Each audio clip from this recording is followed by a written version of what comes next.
Assalamu alaikum wa rahmatullahi wa barakatuh. Bismillah. Yes, we are completed that syllabus. I was covered total important questions from each and every chapter.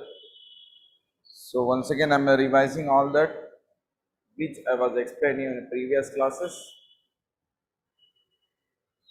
So once again, I am repeating all these which are important for your examination.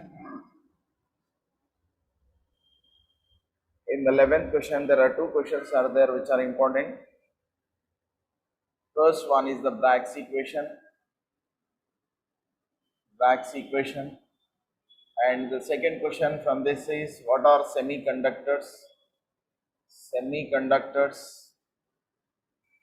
And write their types. Now, I think these are the two very easy questions among them.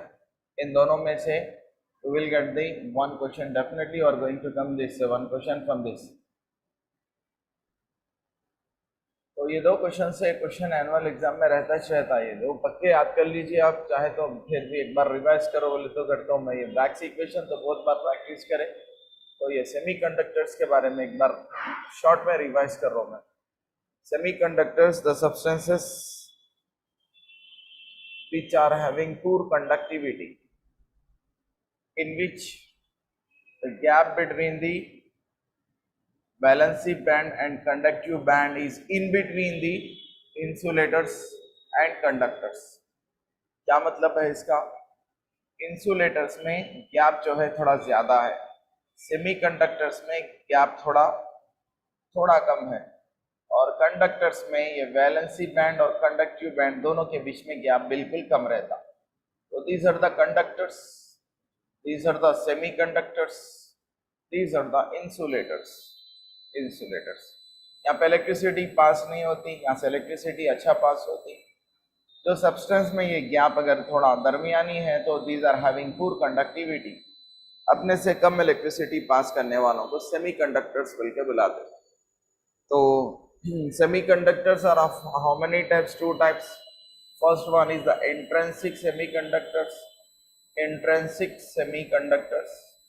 Second one is the extrinsic semiconductors. Intrinsic semiconductors are the substances whose conductivity is improved by means of heating. गर्म करके conductivity improve करते हैं, तो वैसे substances को intrinsic semiconductors बोलते हैं। Extrinsic semiconductor substances whose conductivity is improved by means of the adding impurities. By adding the impurities, conductivity of the substance is increases. That type of the semiconductors are called as extrinsic semiconductors. So adding the impurities to the semiconductors is called as the doping process. Doping is of two types. We are adding two types of the materials. First one, third A group elements to these semiconductors. If third A group elements are added like the boron, aluminum, gallium, if these are added to the semiconductors like the germanium and silicon, this type of the doping is called as P type of doping. Another one is the N type of doping. If we are adding the fifth A group elements like the phosphorus, arsenic to these semiconductors like germanium and silicon to improve their conductivity, such type of the doping is called as the N type of doping. So इतना लिख दीजिए आप, बस हो जाता है ये semiconductors में। तो ब्रैग्स इक्वेशन के बारे में भी मालूम है आपको। ब्रैग्स इक्वेशन में आप क्या करना है भाई? When X-rays are incident on the surface of the metallic crystal in which atoms are arranged in a regular geometry, particular manner में atom arrange होके थे, ये first layer है, ये second layer है। When X-rays are incident on the surface of this metallic crystal, they are diffracted from the lattice points. Okay, this is the wave 1 diffracted from the first layer, and this is the wave 2 which is diffracted from second layer. यहाँ पे ए बोल के डाल लीजिए, यहाँ पे B डाल लीजिए, एक्सटेंड करके यहाँ पे यहाँ पे डी डाल लीजिए, यहाँ पे सी डाल लीजिए. Okay, now then the distance between this two layers is D. ये डिस्टेंस डी है. यहाँ पे दो ट्रायंगल्स बना के यहाँ पे एक थीटा, यहाँ पे एक थीटा डाल लीजिए. तो ये डायग्राम है ब्रैग्स इक्वेशन का. ये फर्स्ट लेयर और सेकेंड लेयर है. Now then, when X-rays are incident on the surface of the metallic crystal, these X-rays are diffracted from the lattice points. If these two waves are in phase, if these two diffracted waves forms constructive interference, then these are said to be parallel waves. The extra distance traveled by the second wave, देखिए यहाँ तक, यहाँ से यहाँ तक same distance travel हो रहे हैं, बोले ऐसा ऐसा याद रख लेना. एक्स्ट्रा डिस्टेंस जो ट्रैवल हो रहा सेकेंड वेव से, कितना एक्स्ट्रा डिस्टेंस ट्रैवल हो रहा है, ये सी बी ले ले रहा हूँ, फिर बी डी ले रहा हूँ, इतना डिस्टेंस जो एक्स्ट्रा डिस्टेंस ट्रैवल हुआ, that is equal to the N lambda बोल के बताना. That is the Bragg's equation. According to the Bragg's, extra distance travel by the second wave from the first wave, that is C B plus B D is equal to N lambda. From the triangle of C B क्या होता है ये थोड़ा ये देख लेना. एक triangle निकाल लो, इसमें दो ट्रायंगल्स बना लेना. Triangle A B C, triangle A B C, triangle A B C के अंदर sine theta. What is the sine theta of this triangle? तो sine theta in this triangle is C B by A B. So this is the sine theta of this triangle. Now then फिर उसके बाद में sine theta is equal to C B by, और ये B की जगह मैं क्या ले ले रहा हूँ, डी ले रहा हूँ. Then what is the C B at here? C B is equal to क्या बनता है भाई? C B is equal to D sine theta, D sine theta. तो एक ट्रायंगल से ये आ गया. अभी नेक्स्ट, और एक इधर साइड का ये ट्रायंगल ले रहा हूँ. Triangle A B D, triangle A B D से इसका साइन थीटा निकाल रहा हूँ. Sine theta is equal to, चलिए what is the sine theta? B D by A B. यहां से फिर से वही ले ले रहा हूं. नो देन फिर उसके बाद में sine theta is equal to B D by A B की जगह डी लिख रहा हूं. No B D is equal to क्या हो गया यहाँ पे? D sine theta, D sine theta. No then यहाँ पे देखिए C B is equal to D sine theta and B D is also equal to the D sine theta. d sin theta plus d sin theta is equal to n lambda. That means n lambda is equal to 2d sin theta. Okay, it is the Braggs equation. So these are the two important questions in the first chapter. Solid state के दो important questions है ये. इसी में से exam में आता दो, ये दो क्वेश्चन से एक ऐसे क्यों आता है इंशाल्लाह. अच्छा सा प्रैक्टिस कर लीजिए. You practice this two questions, you will get one question from this two questions इंशाल्लाह. कैसा भी आता 100% ये दो क्वेश्चन से क्वेश्चन आता. अगर नहीं आया तो BSIQ में what is the Schottky effect, Frenkel effect बोल के पूछ रहा हूँ. आप प्रैक्टिस कर लीजिए. आप shortcut effect, what is shortcut effect? फिर एक बार बोल रहा हूँ. मेटालिक क्रिस्टल्स है ए बी और प्लस माइनस ले लो. प्लस माइनस समझाने में आसानी होती. Plus minus okay, plus minus. These are the atoms or ions are arranged in a regular geometry. I am taking this metallic crystal. In this metallic crystal, what happened means one cation and one anion. A pair is missing from its place. Okay, this type of the defect in which a pair is missing from its lattice point is called as Schottky defect. It is observed in ionic crystal in which coordination number is more. This is about the Schottky defect. Then what is the Frenkel defect? This is the Schottky defect. Schottky defect है ये. Frenkel defect है ये. Frenkel defect. So in this Frenkel defect देखिए displacement करना, एक element को अपनी जगह से दूसरी जगह डाल देना. ए बी ऐसा लिख लेना, एक लाइन में लिख लेना. A B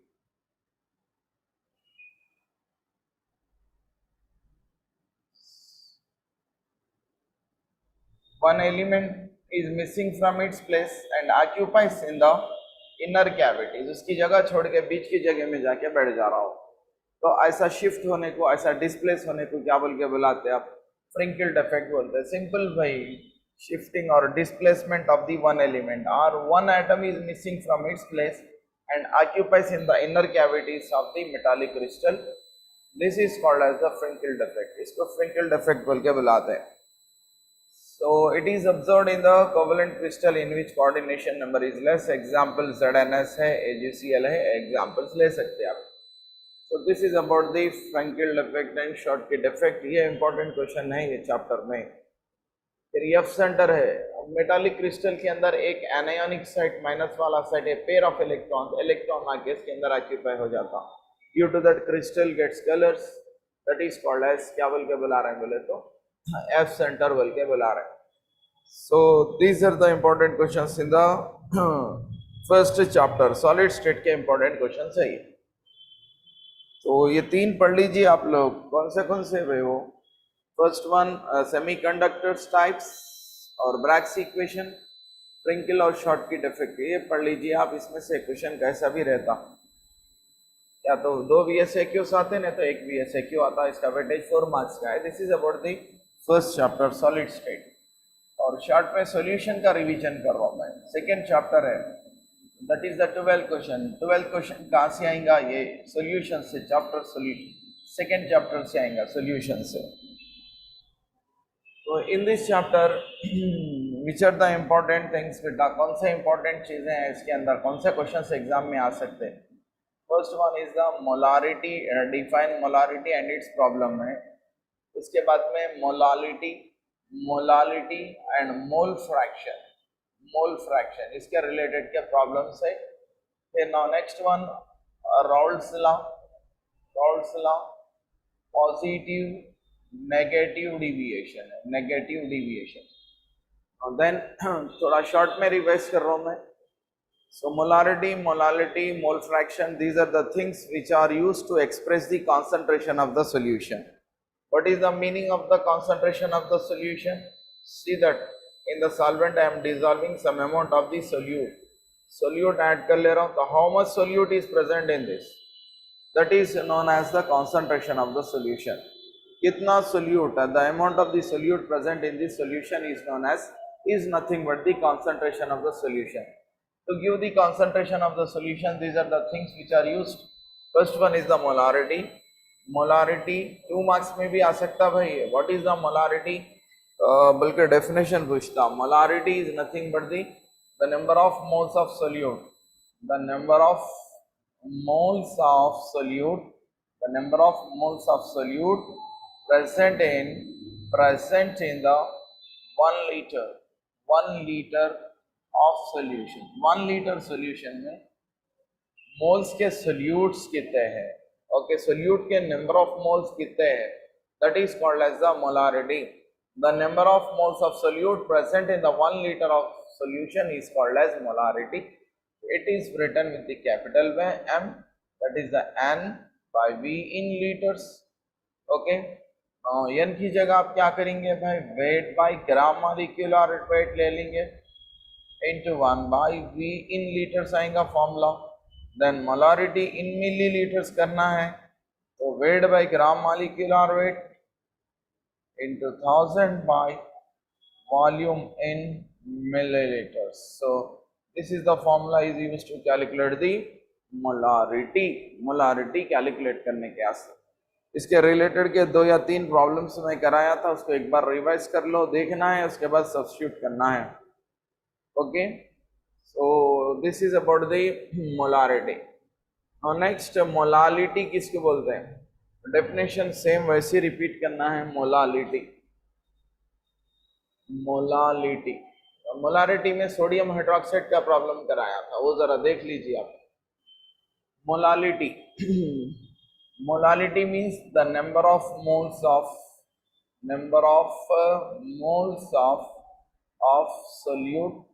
solute present in 1 kilogram, 1 kg of solvent. The number of moles of solute present in 1 kg of solvent is known as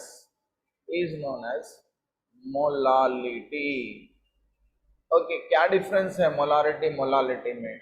वहां पे वॉल्यूम लिया और यहाँ पे वेट ले रहा हूँ। यहाँ पे if I am taking the weight of solvent, that is known as the molality, and it is the ideal method to express the concentration. Molality is written with the m, small m से लिखते भाई।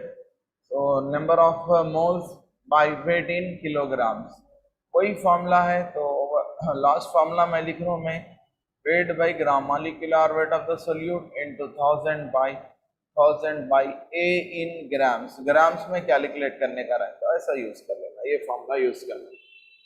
तो previous last annual examination में, परसों exam में क्या आया था, calculate the molality of 10% weight by weight glucose solution बोल के पूछ रहा, glucose solution. Okay, so this is the question, ये क्वेश्चन है, प्रैक्टिस करना है भाई। ये क्वेश्चन को कैसा करना है, molality m is equal to weight by gram molecular weight into 1000 by A in grams, ये फॉर्मूला डाल लेके क्लियर से डाटा लिख लेना। यहाँ weight how much is given, question देखना यहाँ पे, ये जो है वो वेट ऑफ सोल्यूट रहता है वो 10। Okay, no next gram molecular weight of the solute, इसका ग्राम मॉलिक्यूलर वेट कौन सा दिया भाई, ग्लूकोज दिया, तो इसका मॉलिक्यूलर वेट 180 लेना। और नेक्स्ट ए इन ग्राम्स है, ए इन ग्राम्स, ग्राम्स में सॉल्वेंट का वेट कितना है, 10% बोल रहा, तो इसका मतलब 90 ग्राम सॉल्वेंट है, 10 ग्राम सोल्यूट है बोले से, तो नीचे का और ऊपर का दोनों का मिला दिए तो 100 हो जाता। तो क्या करेंगे भाई, 100 में से आप 10 निकाल देंगे आप। ओके, वेट ऑफ सोल्यूट निकाल दिए तो वेट ऑफ सॉल्वेंट बचता, दैट इज 90। तो ये हो गया। अब इसमें सब्स्टिट्यूशन है, m is equal to weight कितना है, what is the weight, 10 grams, what is the gram molecular weight, okay 10 over 180, और नेक्स्ट 1000 बाय 80 और 90। चलो तो इसको सिंप्लीफाई कर लो आप थोड़ा। ओके, 2 के टेबल से जा रहा है, 2 5 10 हो गया, और 2 9 C 18 हो गया, 10 into 5 50 है, 9 9 81 हो गया, ये 50 by 81 करो, you will get the answer. This is about the molality of 10% glucose solution.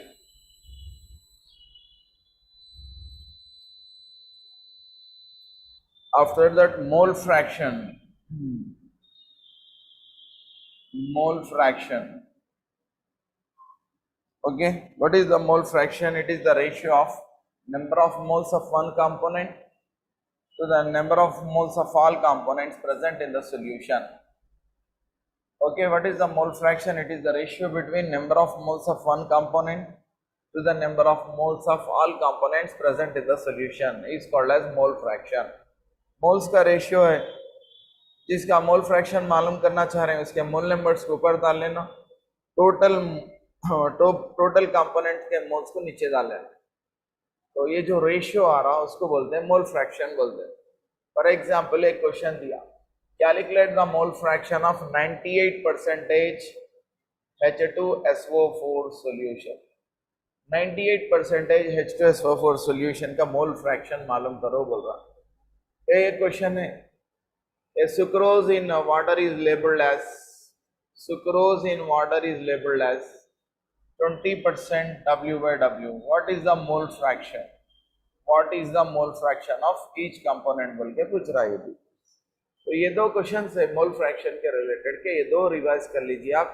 इसमें से एक मैं करा रहा हूँ, XH2SO4, mole fraction of H2SO4 is equal to number of moles of AX है और ये N है, ये N है, number of moles of H2SO4 by number of moles of H2SO4 plus क्या करना, दो कंपोनेंट्स है ना पे इसके अंदर, तो दैट इज द वाटर ले लेना, ये H2O। तो यहाँ बाजू क्या करेंगे अपन, number of moles of H2SO4 निकालना, NH2SO4। How you will get this number of moles, weight over molecular weight, 98 by 98, so 98 by 98 you will get the 1, weight is the 98 and its molecular weight is also 98, so number of moles of H2SO4 is 1. Now next, number of moles of water H2O, what is the weight, 98 में बाद में बच गया, सो कितना है, 98 को 2 मिला दो तो ये 100 हो जाता है, परसेंट बन गया बोले से। तो कभी भी ये वेट ऑफ क्या रहता है भाई, ये ऊपर वाला सोल्यूट नीचे वाला सॉल्वेंट रहता है, ऐसा ही लेना। 98 वो हो गया तो ये 2 है, और the remaining is molecular weight इसका 18। तो यहाँ पे क्या हो गया है, 1/9 है, यहाँ पे सब्स्टिट्यूट करो, 1+1/9। तो एलसीएम लेके अपन करें तो इसको क्या होता है भाई, ये 9/10 आता है, ये 9/10, और 9 को जब 10 से मैं डिवाइड कर रहा हूँ तो क्या आएगा भाई, 0.9 आएगा ये। सो this is your answer, 0.9 is the mole fraction of H2SO4। This is about the mole fraction of H2SO4। YC number of calculate the mole fraction of sucrose बोल रहा, मैं फॉर्मूला डाल के छोड़ रहा हूँ, प्रैक्टिस कर लीजिए आप। X sucrose is equal to क्या करना भाई, number of moles of sucrose by number of moles of sucrose plus number of moles of water, ये ले लेना। ऐसे ही करना, ऐसी मतलब number of moles of sucrose को पहले निकाल लेना। सो 20 बाई इसका मॉलिक्यूलर वेट है सुक्रोज का, C12H22 वो 11, 340 आता मॉलिक्यूलर वेट। तो उससे जो है वो करना, डिवाइड कर लेना, तो फिर जो भी आता उसको इसमें सब्स्टिट्यूट करना। Number of moles of water क्या है भाई, NH2O, तो ये 20 हो गया, तो ये 80/18 करिए आप, जो भी आ गया 4.4 समथिंग आता उसको इधर डाल लीजिए आप। तो अब इसमें सब्स्टिट्यूट कर लिए, you will get the mole fraction of sucrose. फिर उसके बाद मोल फ्रैक्शन ऑफ वाटर फॉर्मूले से यूज करना, ठीक है। So this is about the mole fraction का रिवीजन है, प्रैक्टिस करिए आप एक बार घर में। नो नेक्स्ट वन, इस चैप्टर से और एक जो क्वेश्चन है वो रॉल्ड्स लॉ के रिलेटेड का क्वेश्चन है। Raoult's law, what is Raoult's law भाई? Raoult's law is nothing but the relative lowering of vapor pressure of a solution. The relative lowering of the vapor pressure of a solution containing non-volatile solute. ये relative lowering of vapor pressure है भाई, RLVP बोल के लिखते हैं इसको, this is RLVP. The relative lowering of vapor pressure of a solution containing non-volatile solute is equal to the mole fraction of the solute present in that solution. ये equation है, ये रॉल्ड्स लॉ का equation है। VSAQ में पूछा तो ये definition लिखना, P0 minus PS by P0, that is mean, what is the meaning of this? This is the relative lowering of vapor pressure equal to the mole fraction of the solute present in the dilute solution. This is the definition of Raoult's law. Now next, how molecular weight is related to this RLVP अगर पूछ लिया तो how the molecular weight of the substance can be calculated with the help of the Raoult's law बोले तो थोड़ा simplify करके लिखना है आपको। कैसा करना है, रिलेशनशिप बताने के वास्ते, P0 minus PS by P0 is equal to XS की जगह जब से मैं लिखा सो मोल फ्रैक्शन, फिर NS by number of moles of solute by number of moles of solute plus solvent डाल लेना।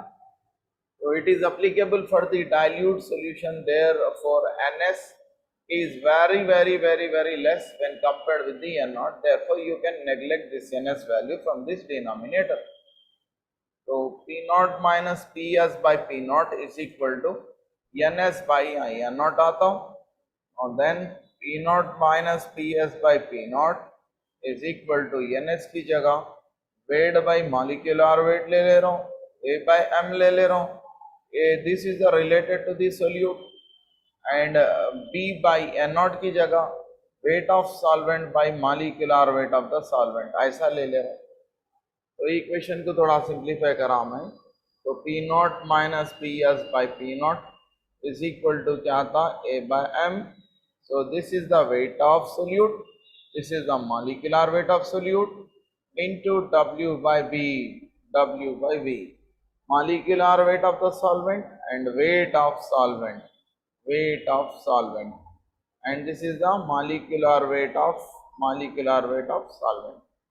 इस तरीके से चलो, अब इसमें क्या मालूम करो बोल रहा, M मालूम करो बोल रहा, मॉलिक्यूलर वेट, तो M इधर आ गया, M इधर आ गया, तो इक्वेशन क्या बनने वाला है, देखिए equation A into W into P0 ऊपर आ गया, M को इधर ले लिया तो मैं P0 माइनस PS को इधर लिख लिया, नीचे इस तरफ नीचे इंटू B, इस तरीके से molecular weight can be calculated with the help of the Raoult's law. So this is about the how the molecular weight of the unknown substance is calculated with the Raoult's law and definition of Raoult's law. Now then, the solutions which obeys Raoult's law are called as ideal solution, which does not obey the Raoult's law are called as non-ideal solutions. What are ideal solutions? भाई देखिए, Raoult's law से calculate करे so value कुछ भी रहने दो, 16 mmHg रहने दो, 16.4 ले लिया मैं, तो एक्सपेरिमेंट करके देखा तो पीएस वैल्यू एग्जैक्टली उतनी आ रही, तो ये सॉल्यूशन राउल्ट लॉ को ओबे कर रहा बोलते वो ला लेते हैं अपन, this obeys the Raoult's law. If the experimentally calculated value, this is the experimental value is 6.2 है और राउल्ट लॉ से कैलकुलेट करे वैल्यू 6.4 है, ये वैल्यू कम है तो इसको क्या बोलते हैं भाई, negative deviation from Raoult's law बोलते हैं. राउल्ट लॉ की ज्यादा है, इससे कम रहने से negative deviation from Raoult's law बोलते हैं. Next, what is the positive deviation? Experimental value is more than 16.8 ले लिया, राउल्ट लॉ से कैलकुलेट करे सो पीएस वैल्यू 16.4 है, तो ये वैल्यू ज्यादा रहने से इसको क्या बोलते बोले तो it is positive deviation from Raoult's law बोलते हैं. सो ये क्यों होता है, how positive and negative deviations are happened means you see that ये सॉल्वेंट के मॉलिक्यूल्स है ए और मैं इसमें क्या करा, सोल्यूट के मॉलिक्यूल्स को मिला लिया, सोल्यूट के मॉलिक्यूल्स को बी से लिख रहा हूं मैं.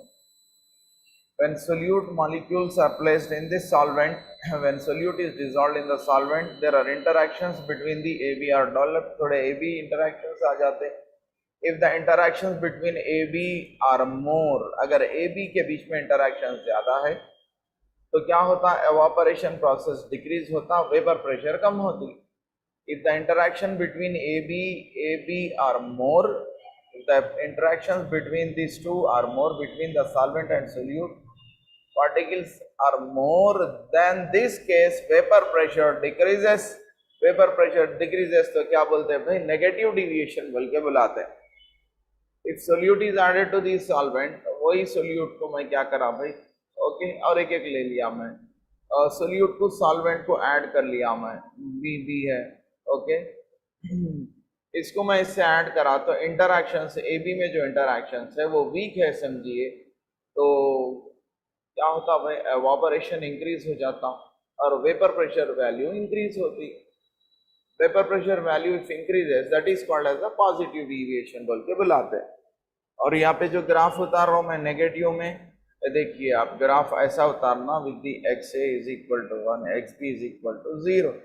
अब ऐसा किस्म का ग्राफ आता, नेगेटिव डिविएशन मिले तो आप ऐसा लेना, ओके. अगर पॉजिटिव डिविएशन रहे तो ये graph X A is equal to 1, X B is equal to 0, यहाँ पे X A is equal to 0, X B is equal to 1 रहा तो देखिए ऐसे लाइंस डाल लेना, पॉजिटिव डिविएशन में ऐसा डाल लेना. सो this is about the positive deviation graph. So this is about the positive and negative deviation and Raoult's law, इसके बारे में है. Now next, calculation of the vapour pressure with the help of the Raoult's law. एक दो problems करा लिया बेटा, वो प्रॉब्लम्स प्रैक्टिस कर लीजिए आप, राउल्ट्स लॉ के प्रॉब्लम्स. तो ये चैप्टर में ये क्वेश्चंस इंपॉर्टेंट है एसएक्यू में, और वीएसएक्यूज में कौन से है ये चैप्टर के questions, which are the important VSAQs in this chapter. So first one इसमें राउल्ट्स लॉ का डेफिनेशन, और ये नेक्स्ट वाला मोलारिटी मोल फ्रैक्शन का definition,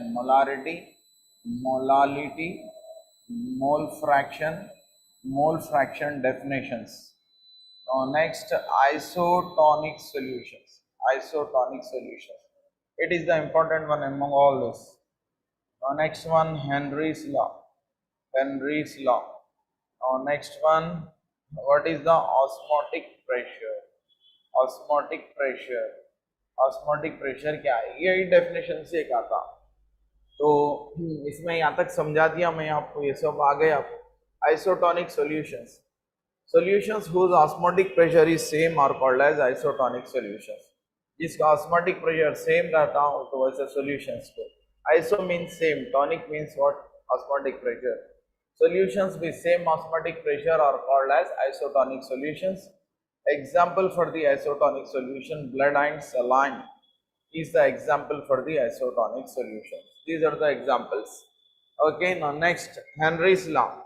Solubility of the gas in the liquid, this is the gas in the liquid, is directly proportional to the solubility is directly proportional to the pressure over the gas present on the surface of the liquid. This pressure of the gas is directly proportional to what mole fraction of the gas present in that solution. So indirectly solubility of the gas is directly proportional to what mole fraction of the solute present over the solution. जो gas है वो gas की mole fraction के ऊपर solubility of the gas in a liquid depend होती. It is called as Henry's law. So this is the Henry's law definition. Now next about the osmotic pressure. What is the osmotic pressure? Osmotic pressure is nothing but this here. Osmosis किसको बोलते हैं? Okay, ये salt water एक बाजू ले लिया या general water ले लिया, तो थोड़ी देर के बाद में इन दोनों के बीच में मेम्ब्रेन से सेपरेट कर दिया, तो थोड़ी देर के बाद में ये जनरल वाटर के मॉलिक्यूल सॉल्ट वाटर में आते हैं, इसका वॉल्यूम इंक्रीज होता, तो इसका वॉल्यूम डिक्रीज होता, इसको क्या बोल के बुलाते हैं? ऑस्मोसिस बोल के बुलाते हैं, osmosis. Flowing of the molecule from lower concentration to higher concentration through the membrane is called as osmosis. In order to prevent this osmosis, we are applying the pressure.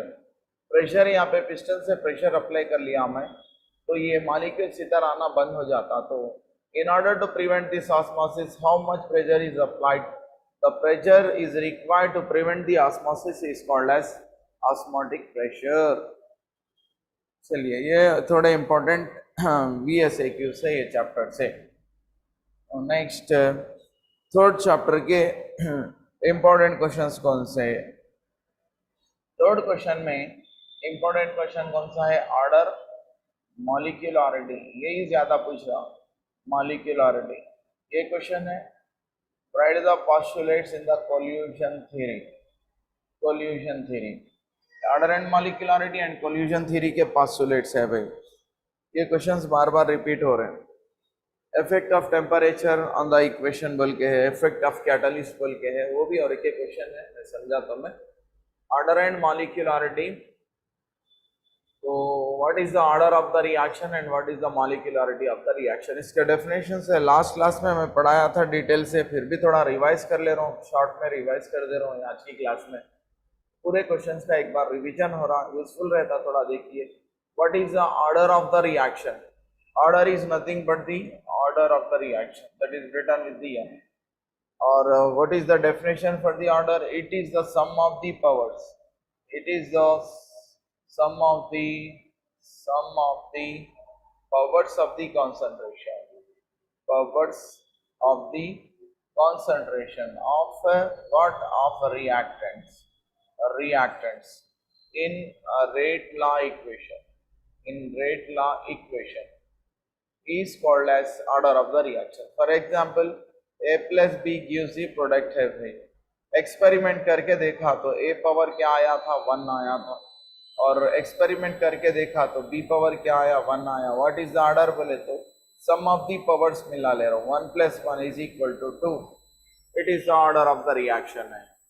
Okay, n is equal to 2. Sum of the powers of the concentration is called as the order of the reaction. और zero order को example बोले तो H2 + Cl to 2HCl. और first order को example बोले तो आप N2O5 gives rise to N2O4 + half O2, ऐसा ये डाल लीजिए आप. नहीं तो H2O2 gives rise to H2O + half O2, ऐसा डाल लीजिए. So these are the examples for the first order reactions, zero and first order reactions. थोड़े ये मैं समझाया बेटा. मैं एग्जांपल्स भी देखो आप. What is the order? Right examples बोले तो एक दो रिएक्शंस लिखना है एग्जांपल्स में. This is about the order of the reaction. Next, what is the molecularity of the reaction? Molecularity, order values are experimental values and order values sometimes may be negative भी हो सकते, zero भी हो सकते, positive भी हो सकते. और मॉलिक्यूलरिटी में कहाँ से आया भाई मॉलिक्यूलरिटी? ये देखिए, A gives the product D डाल लिया, तो during the formation of D several steps are there, that is called as the we are seeing how many steps are there for the formation of the stable product। एक product आने के अंदर कितने steps है देख रहा हूँ मैं, इसको बोलते हैं मैकेनिज्म। समझो ये 10 मिनट में हो रहा, ये 20 मिनट में हो रहा और ये 5 मिनट में हो रहा। तो ये स्लोएस्ट स्टेप है सेकेंड वाला। Second step is the slowest step, that is called as the RDS, rate determining step है ये। In the rate determining step, how many molecules are participated वो देख लेना, ions or atoms, और molecules कितने participate हो रहे हैं वो देखना है, that is called as the molecularity। तो definition क्या करना भाई, ये the number of molecules or ions or atoms are participated in the what slowest step of mechanism, slowest step of mechanism is called order of the reaction। order नहीं, order होगा, is called as molecularity of the reaction। So this is the definition of the molecularity। Molecularity values are the theoretical values। Molecular values are always positive integral values 1 2 3 ऐसा हो सकता। ये molecularity के values 0 ऐसा minus में नहीं रहते, at least 1 molecule 2 molecule ऐसा पार्टिसिपेट होते रहते रिएक्शंस में। This is about the order and molecularity। तो बाइमॉलिक्यूलर रिएक्शन, यूनिमॉलिक्यूलर रिएक्शन का एग्जांपल लिखो बोले तो वही लिख सकते, आप इससे पहले पढ़ लिए। N2O5 gives rise to N2O4 plus half O2 ऐसा है। This is called as the unimolecular reaction. इसी bimolecular trimolecular reaction last class में मैं प्रीवियस क्लासेस में एग्जांपल्स दिया था, अभी भी एक एग्जांपल समझाया हमें। सो this is about the order and molecularity of the reaction. Next, what is the pseudo order reaction, किसको बोलते हैं सूडो ऑर्डर, ये VSAQ है, pseudo order reaction. What is the pseudo order reaction, देखिए बेटा, whose molecularity value is 2 and order value is 1, उसको बोलते हैं सूडो ऑर्डर रिएक्शन बोलते हैं। Okay, whose molecularity value is 1 2 and order value is 1, the type of the reactions are called as the pseudo order reactions। okay, hydrolysis of the ester C2H5 COOCH3। okay, so hydrolysis of this ester in the acidic media gives the C2H5OH plus CH3COOH। okay, इसकी molecularity value 2 रहती है भाई, order value 1 रहता। तो ऐसे reactions को क्या बोलते हैं बोले तो सूडो ऑर्डर रिएक्शंस बोल के बुलाते हैं। whose order value is 1 and molecularity is 2, such type of the reaction। Simple ऐसा लिख दे सकते आप। okay, whose order value is 1 and molecularity is 2, such type of the reactions are called pseudo order reactions। example to the pseudo order reaction is the hydrolysis of ester, will get the alcohol and carboxylic acids। this is the example for the pseudo order reactions। now next, what is the effect of the temperature, temperature से reaction क्या होता, ये थोड़ा देख लीजिए आप। what is the effect of temperature and catalyst on the velocity of the reaction। देखिए बेटा, कैटलिस्ट का इफेक्ट समझा रहा हूँ। विदाउट कैटलिस्ट देखिए एक्टिवेशन एनर्जी मतलब इतनी होना था, एनर्जी ऑफ जनरल मॉलिक्यूल्स इतनी, एक्टिवेशन एनर्जी इतनी है भाई। इन दोनों के बीच में जो डिफरेंस है इसको एक्टिवेशन एनर्जी बोलते हैं, थ्रेशोल्ड एनर्जी। और ये क्या है, एनर्जी ऑफ जनरल मॉलिक्यूल्स है। विदाउट कैटलिस्ट क्या होता बोले तो ये पीक जरा ज्यादा रह जाता, अगर कैटलिस्ट मिला दिए ना तो ये पीक क्या करता बोले तो थोड़ा डिक्रीज होता। तो कैटलिस्ट क्या करा भाई, that finds another pathway in which activation energy कम रहे सो पाथवे को फाइंड करता। This is the reaction with catalyst, this is the reaction without catalyst. in this activation energy is more, in this activation energy is less with the catalyst। so catalyst finds other pathway in which activation energy is less, as a result of that the velocity of the reaction, rate of the reaction increases। that means by addition of the catalyst क्या होने वाला है, the reaction 20 या 25 minute में होने वाला reaction 5 minute में खत्म हो जाता। तो रिएक्शन की वेलोसिटी इंक्रीज कर रहा है catalyst increases the velocity of the reaction. This is about the effect of effect of catalyst on the rate of the reaction or velocity of the reaction. Now next about the effect of the temperature on the velocity of the reaction. If the temperature is increases, collision between the molecules increases, kinetic energy is also increases. Whatever it may be, if you are increasing the temperature, rate of the reaction is increases. That is given by the Arrhenius equation. K is equal to A e power minus EA by RT. Okay इसमें क्या relationship है temperature और rate of the reaction के बीच में directly proportional है rate of the reaction is increases with increase in the temperature. Now then after that it is observed that rate of the reaction doubles and triples by increasing in 10 degrees. Her 10 degrees को rate of the reaction मतलब 10 degrees बढ़ा रहा है. इससे पहले 25 degree C के पास कर रहे थे फिर 35 के पास कर रहे हैं. तो rise in each 10 degrees Celsius क्या होने वाला है rate of the reaction is approximately doubles or triples. K T degree C plus 10 degree C by K T degree C. Rate of the reaction is approximately double or triple. It is called as temperature coefficient बोल के बुलाते हैं. Effect of temperature बोले तो ये दो चीज़ें लिखना. Rate of the reaction is increases with increase in the temperature. Now that means rate of the reaction, specific rate of the reaction is directly proportional to the temperature. As the temperature increases, velocity of the reaction increases. That is given by the Arrhenius equation. And it is observed that a rise in each 10 degrees rate of the reaction is approximately doubles or triples. So this is about the effect of the temperature on the rate of the reaction. So these are the some important questions. Now और एक एक है भाई एक half life period के बारे में. What is the half life period VSAQ में आ सकता.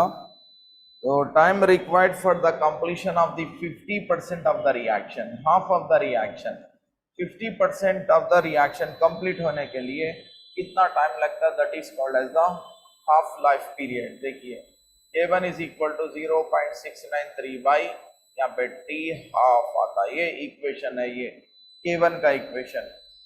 अब आपको क्या करता, T हाफ की वैल्यू 10 दे रहा, आपको K1 मालूम करो बोल रहा. तो that is the one question. 0.693 by क्या करेंगे आप, ये डाल देता, 10 सेकेंड टाइम दे दिया तो आपको क्या आएगा 0.0693 आएगा. एक VSAQ है ये. अगर क्वेश्चन पूछा what is half life and the half life of a first order reaction is 10 seconds. Now then what is the K1 बोले तो ये इक्वेशन में सब्स्टिट्यूट करो, you will get the 0.693. that is your answer. 0.693 by 10, 0.0693. so this is the these are the some important questions in the chemical kinetics. Now next about the electrochemistry के important questions है. तो next class से continue करते हैं. बाकी के बच्चे से जल्दी जल्दी रिवाइज कर ले रहा हूँ फिर से एक बार. तो नेक्स्ट क्लास से यहाँ से बचे हुए रिवाइज करता हूँ VSAQ और SAQ के साथ में, और लास्ट में LAQ रिवाइज करता हूँ इंशाल्लाह.